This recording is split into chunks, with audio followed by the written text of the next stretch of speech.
Hello, everyone. This is Dan, and I'm with Sammi and Kayla. Hi. Hello. And we're going to do another First Contact, and today we're going to do a boy group. Yay! Yay. And we're going to be doing Ateez. Ateez is under KQ Entertainment, and I'm going to leave it to Sammi to share some of the members of said group. And by some, we mean all. All of them. We're not going to leave some All out. of the members of the group. Which, that's fine. Yeah, there's 8 members of Ateez. And so it's Hyunjung, who's leader and rapper, Sunghwa, who's vocalist and visual, Yeonho, who's just a vocalist, Yosung, who's vocalist and their second visual, San, who's a vocalist, Mingi, who's a rapper, Wooyoung, who's a vocalist, and Jungwoo, who's main vocalist and maknae. And so they debuted. They didn't have a reality show, even though some of them were on Mix 9, which, Kayla, you watched. I did. Mistake. Big mistake. Big mistake. Watching that show. As I think we've talked about Mix 9 more than we've talked about any other freaking... Because so many people were on that show that it's like anytime we talk about any group, the chances they were on that show are pretty high. True, there were, 200 trainees? Yeah, there was a stupid amount. Alright, so yeah, a couple of them did Mix 9. Pre-debut, they did a bunch of dance covers under KQ Fellas. And those were actually substantially popular, and I had seen one before that, and they were good, and a lot of people were talking about them and that they were excited for their debut, but then they got rebranded as Ateez back when they actually debuted, because KQ Fellas is an infinitely stupider name. It's a bad name for infinitely stupider. Yeah, not greatest. No. Yep. And so their debut song, they had 2, right? They're real. It was Pirate King and Treasure. I think technically their debut is Pirate King. That's what I say. I think that was the actual debut. I think that's the actual debut, but Treasure to me, at least at the time, always seemed like a more expensive music video, which usually is the debut song. But I think they were almost like co-debuts songs. I don't know. Right. But I think it's Pirate King. Yeah, they don't have a large discography, but they have a lot of music videos. Probably more. They do have a lot of of groups, and a lot of behind the scenes stuff. They're very active. Yeah, I feel like they're probably for a new group like that. They're pretty active, which is why I think they've gotten a lot popular, because you're giving them a lot of contact. And they actually have even from the beginning, because I think of all 3 of us, I was sort of on board from the beginning. I remember watching Pirate King and I really enjoyed it. And I think they've had a steady fan base since debut, which is really good for them. And I think it's really, at least for a boy group, a lot of times you have to sort of build it more. But they started off really strong with their fan base. Yep. And so they have a pretty fun fandom name that I like to mention. And it's Anthony, and it's a combination of Ateez and Destiny, which I think is that's a pretty good name. There's a lot of bad fandom names out there. That's probably not one of the worst. It's not the worst. It's not. I call it A-Tiny, just because that's how it looks. So A-Tiny. Yeah. It's spelled A-Tiny. Mm-hmm. So new A-Tiny here. A new A-Tiny right there. And new A-Tiny. I can't even say it. I don't know. Fandom names are never great. Nope. And they're mostly bad. I can't read it. Again, mostly bad. Is there a good fandom name? No, there isn't. Exactly. Fandom names that are just a normal word, I think, are okay. There you go. Okay.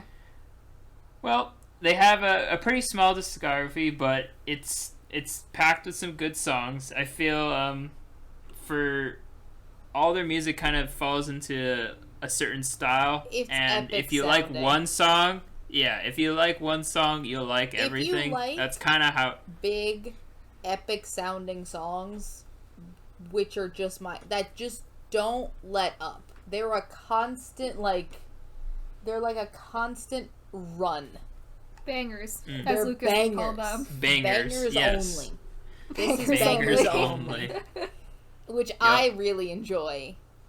That is their Ateez. concept. That is the Ateez concept in a nutshell. If you like that, you like Ateez. If you don't like that, you don't like Ateez. Yep, and that's kind of how like it came for me. So it was just like, okay, I get it, I understand. Now every song is just a banger. Banger. Yep, which is funny because their most recent comeback was Answer, and from action to Answer, and that wasn't really your banger, but in a different way it was. It still is. Still so like it's the slowest it's an Ateez epic song that It's like one of the like slower Ateez songs, but it still has a epic banger.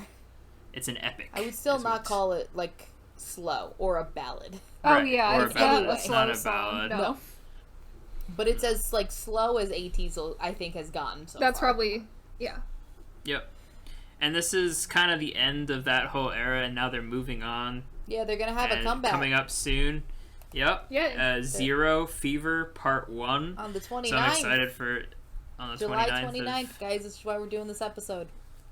Yep. Topical. Spoiler. We'll finally be topical. We just dated ourselves here, so if it doesn't come out by then, you'll know something went wrong. Oh yeah. Oh boy. One of those last minute K-pop delays. So some of the popular titles that they have are Say My Name, Wonderland, Wave, Answer, Pirate King, which we've just said every single title That's track. all of their title tracks, and they've all been popular. They're all popular, and they've all been great. Yep. I think the more interesting ones are the B-sides, at least for me, that's kind of the ones. So I'll name a couple, and then you can name some of your favorites. Ones I really liked were Win, Utopia, Horizon, Promise. Those are some really good ones. I know you have some. I mean, I liked Mist. I liked Aurora, Dazzling Light, Star 1117, Twilight. The entirety of the 0 to 1 album is incredible. Just go listen to that album. I love that album. Yeah, these are some great songs to start it. That's why we list some of them, just because if you're trying to get into them, that's a great. And like they don't have that big of a discography yet, so it's just really easy just to listen to it. Because they've only had one full album, which is Action. The Wonderland. Yeah, the Wonderland album, which is called All to Action. All to Action. Better All to Action. All to Action. All right. So some fun facts. I'll say that have been better. Some fun facts are that, well, my fun fact is that Woo Young and Yeosung were both big hit trainees, and they both are very good friends, and they both decided to leave Big Hit together. Aw, cute. They followed each other over to KQ Entertainment after they left Big Hit, because they're good friends, which is cute. That's real cute. Yep. Okay. And our resident Mix 9 expert is going to talk about Mix 9. Yeah, so, Sunghwa and Hongjoon and Wooyoung were all on the show. There are other members who auditioned for it and then just didn't pass the initial audition to it, so never really. Because apparently in a show of 200 people, there are people that didn't even pass an audition. That fucking show, I don't even know. But they ranked, relatively low, so they got eliminated early, so there's not a lot of things I remember from them on the show. They also just didn't get a lot of screen time, so there wasn't anything really there. But I mean, when you have 200 people on the show, like, what are like, you're just gonna how do do you like that? Like, how do you focus on 200 people? You don't is the answer. So there's just like 100 people you just never see. How do you even focus on 100 people? I don't know. Produce does that, but it's not great either. So None of it is good. None of it's good. Don't watch survival shows. I can't say that. I say to the two people who are podcasting islands. Oh no.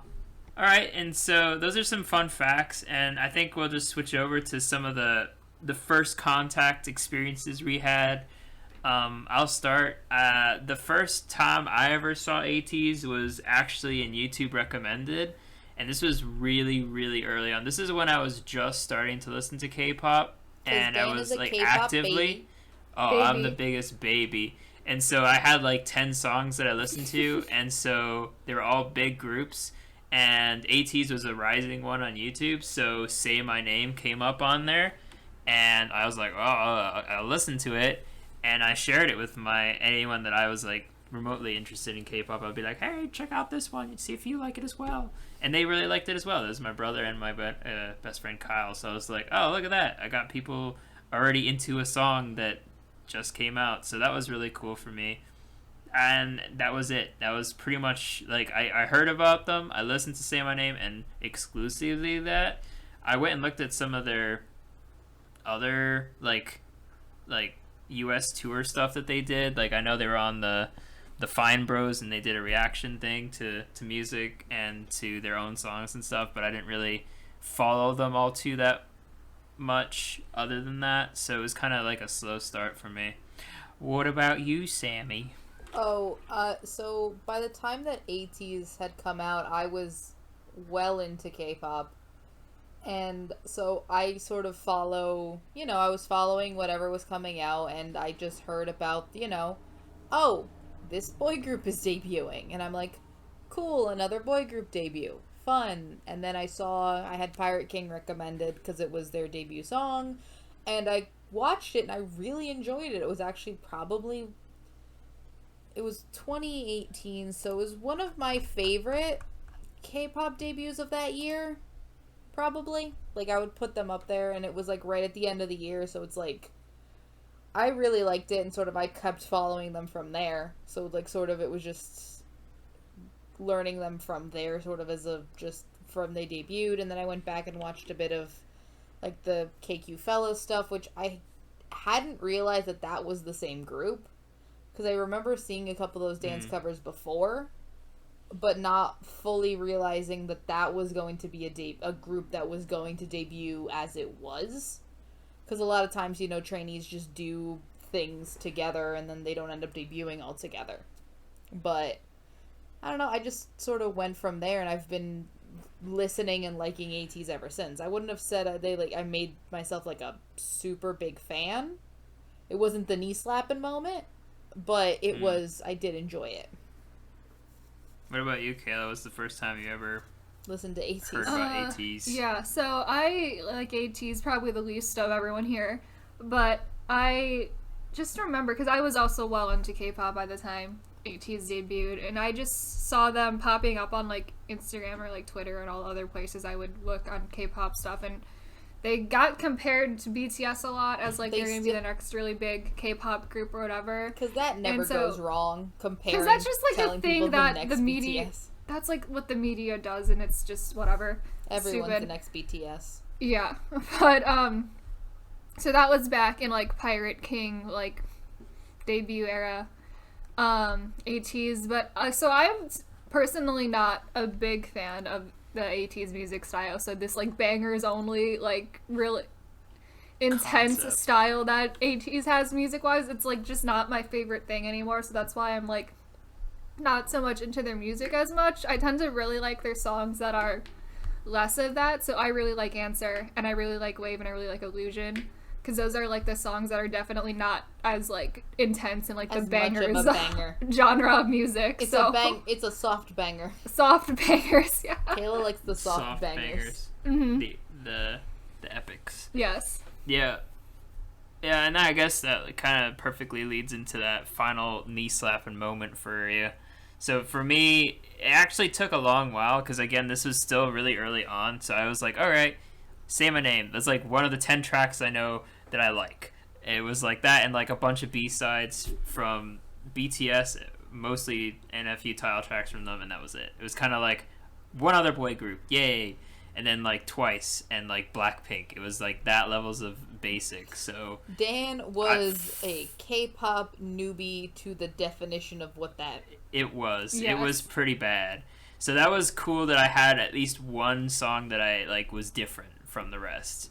And so then finally, like until this year, did it finally crack for me? Because I was like following them actively. I paid attention to everything after that. I was like, all right, that's cool. Like Illusion or Utopia or that whole situation. Like I listened to some of them, but I didn't really care until Answer came out. And so then Answer came out, and I was like, all right, I didn't like it at first listen, but then I decided to listen to the album, and that's when it changed. So the biggest one for me was Horizon. That song, like, I was just like, I get it. I think I understand this whole bangers only thing, which then always leads back to Hala Hala, which is the other, like, ultimate banger. And I watched the choreography for it, and I fell in love. And that's when I was kind of like, okay, I understand Ateez. I understand what they're trying to do. Everything else. Yeah, it just made sense. It's like one of those, like, okay, like you like one song, and then you're like, all right, now I like their whole discography, because that's just how Ateez works. Which is funny because it's not. The discography didn't change. No, it didn't change. It just, you have to understand what their concept is. I think it was, and I finally sat down to, like, really listen to it. That's what was the knee slapping moment for me. It just sort of, like, changed that way. What about you guys? So my knee slapping moment was Say My Name. Just okay. that second comeback. Because I actually owned the first 3 Ateez albums, and what caused me to go buy the first and the second one was that, like, I listened to Say My Name, and I listened to that whole second mini, and I was like, oh no, this is a group that I need to follow and listen to. Because first albums, I always am very wary of standing a group or really investing myself in a group from debut. No matter how much I love your debut. With exceptions. There's always exceptions, but with exception, I'm very wary because your debut song it's usually good. Debut songs, for the most part, for a lot of groups, it's like, they're usually okay. And then they either go great or they go terrible. From there. Yep. So it's like, I wanted to, like, wait, and then from Say My Name, which I think is maybe my favorite of their title track still, I go back and forth, I was just like, oh no, I can invest myself into this group. I trust them to make good music. I'm invested now. Yep. So, Kayla, you mentioned a few songs you liked. What were, like, some of the others, like, you liked, you said? So besides. I haven't listened to any of their B-sides, honestly. Dang. Yeah, shame and it's because Knee Slappin' moment for me was probably is Answer, because that was the first title track that I've liked a lot from them. And so now I'm more interested to sort of keep up with, like, their comebacks and everything, because before then I just, like, didn't care. I knew, like, the style of music they were doing, and I knew I wasn't gonna like it, so I just, like, didn't care to follow their music at all, really. But Kayla's on this episode for moral support. Yes, he's here. Because we decided we were recording this 30 minutes ago. Yep. That's how it should be. Mm-hmm. It's always our best episodes, guys. We also did that for the drama episode. We did. Yep. That's my favorite episode. Yep. So when it comes to Answer, I think it was honestly you, when we're doing our Q1 review, that I think we both started paying attention to that song more, because I know I listened to it a few times, but I never really was sold on it until we actually... Yeah, I had said in, like, our Q1 podcast that I had listened to it and immediately didn't like it. But then I'm pretty sure I listened to it more because we were putting it on our podcast, and I was like, you know what, this is actually pretty good. I went through the exact same process. I was like, I remember not liking it because it was just like, oh my gosh, it does. It's a grower. All right, no, but no, the thing with Answer was, like, even for me, Answer took a little bit to grow on me. Like, it wasn't, like, from beginning, I wasn't, like, super sold, like, this is the best comeback they've ever had. I think it's because it's so different. I still don't think it's their best comeback, but it is. It's so different from the rest of their title tracks that it was kind of like they did, like, a cute one with Wave, and I went blank. What was the Illusion? other in that? Illusion. Illusion. Wave and Illusion. They kind of did the cute concept, so it was kind of like they did that. They already had their, as cute as Ateez isn't gonna be a cute group. Like, we already know this. They have their concept set. Ateez is not gonna do. It's all relative in comparison. Relative. Their definition of cute. And that's, and I guess that's perfectly transitions to the last thing we usually talk about, is, like, why they're different from other K-pop groups and why you should stan, or if you should stan, according to Kayla. Not quite there yet. It's okay. It's okay. I understand, and Who knows? Maybe this next song. It could Maybe. be. I mean, you never know. It could be. could really be that good. moment. Mhm. It could change your whole opinion. Exactly. It's curious to me how they could do a full year of releasing kind of the same style of music and not really And yet they kept it fresh. Yeah, they keep it fresh enough but not seem rehashed. Because there's many groups out there that have There's a done lot of that, and I and think- it doesn't work for them. They kind of just like keep building off the same thing that made them popular, and then it gets old. But with Ateez, it's different. I think the difference with Ateez is that it's not so much that they're building, because I think the problem with a lot of K-pop, that's what a lot of people say, they're all their songs sound the same, is that aesthetically everything stays the same. It's the same concept, it's the same musical structure, it's the same everything. And I think Ateez, while keeping the same energy, changes it up. That's a good way The of saying concepts it. change, the aesthetic changes. You go from the summer beaches and waves to sort of this like darker, almost like military marching band concept in Wonderland, to like weird bandit thing in Say My Name. Like, it always, like, they change it up enough but still keep a cohesive identity. Right. And they've got that K-pop lore going for them as well that's super popular these Oh days. gosh. The mega lore. Yep. Another thing that I like to mention, because it's kind of just the way I am as a person, but their discography, and I wrote in my notes, clean releases, and I'm going to have to You explain have to that. explain. In other words, I like they're aesthetically pleasing. And if you just go look at just the way they release their albums, it starts with All to Zero, episode 1, and it's always Treasure, because this is their theme. And then they go All to Zero, and then they go 0 to 1, and then 1 to All, and then All to Action, and then Action to Answer. And every single, cover all looks the same with just different colors because it's a theme. And they stick to, like, a story that goes on. And now it was over. And now they're starting over with their Fever part 1. So we'll see what that is. And that, I don't know. For me, I'm pretty OCD when it comes to stuff like that.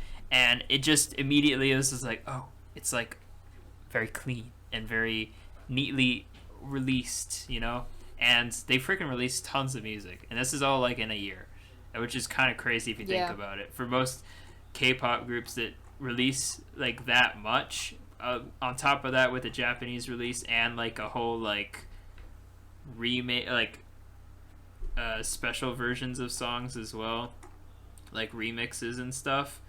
They released a lot of music for a year, and I wonder how that'll affect the new Ateez that they're gonna restart again, because they did take a break, which was nice, because I feel like it was a joke where they're just like, oh, another Ateez music video, because they have a ton. Ateez was coming back every 3 months. It was crazy. And I was like, crazy. what's happening? I was like, you turn around and there was just like, they finished promoting one release, and then you turn around and it's like, Ateez next release in a month, and I'm like, what happened? What are you doing? Time travel? Like, what is like? Were you preparing the release while you're promoting the other one? Yeah. That's a breakneck schedule that I don't think that they could have kept and up they're for. promoting Like, everything on B-sides as well, and going to music shows and Yeah. winning It's like music shows and doing non-stop, crazy like, stuff. promotion. Yeah, it did not stop. It was pretty crazy. And I think that, like, look, that schedule is, I think, max for your debut year. And then I think you cannot sustain that schedule. Oh, you definitely, Right. Or you else you're definitely gonna burn can't out. sustain that. You cannot. Because they also had, like, the little reality shows that all the idols do with, like, their, like, behind-the-scenes stuff, plus their, like, V-Lives, plus everything else that they were doing. And it's like, how do you have time? Mhm. Yeah, it's crazy. So there's a lot of Ateez content if you want to yeah. get into it. There's a lot There's of a lot. Ateez content. and they have a pretty sizable fan base. I feel like it's mostly international. I'm not. It's pretty heavily international. they've been really. I think a lot of boy group fandoms are heavily. They are. These days, it tends international. to be really international. And they do promote a lot for that as well, with trying to make a lot of English content or cater to that audience, which is good. And I feel like that's kind of where a lot of the money is these days. Yeah. I think Korea, at one point, I think K-pop had this mentality of, oh, well, you need Korean fans to make money. And I think at this point, they've realized it's better to have international fans than have only Korean fans. Yeah. Only Korean fans or no fans. Right. So it's an interesting one, and I really grown to like them. I'm excited because I feel like I just started finally coming around to the understanding Ateez, and then they disappeared. Because I was just at that point, I was just like, oh great, another release will be in a week or two, right? A month and a half. And then that was Nope. and nothing. It was just dead for a while. Now we're in July, and it's end of July, and it's now we're in over. the dead zone of K-pop because Q2 Quarter two has is so many loaded. releases, Now and there's just we're nothing. You see a tumbleweed go by, there's nothing happening. The other thing with Ateez is, this is something I don't know how much you guys have gotten into, but I find them to be just very fun group. They seem to really enjoy each other's company, and they're very funny, and they're very outgoing. They're also very loud. Yes. There's a lot of yelling in behind-the-scenes Ateez stuff. A lot of yelling. Well, any last words? I pretty much covers it, and to steal a phrase, Stan Ateez? there you go. It's a good one. Yeah. Thanks for listening. This is just another quick episode just to share some of our groups that we like to talk about behind the scenes and who we like to follow as well. And it's very topical because Ateez is having a comeback really soon. So yay. Yeah. So support Fever, Go guys. support Fever. Yep. And if you're still looking just to get into them, we did mention a few good tracks. We can put some in the description as well, just so you guys can follow that, and some Spotify playlists, because you can never get enough of those. But yeah, if you want more content, feel free to listen to anything else that we've put out. Follow our Twitter if you want to see some of the stupid things that we talk about and comment on each other. Yes. And for our weekly island updates is me and Dan. Oh, and we're finally up on Apple Podcasts now, and hopefully Spotify soon. So if you've been listening to us just on YouTube, go leave us a review over there, because we're just brand new to all of those places, and it could help out the podcast a lot. Thank you, everyone. Have a good rest of your day or night. Bye. Bye. Bye.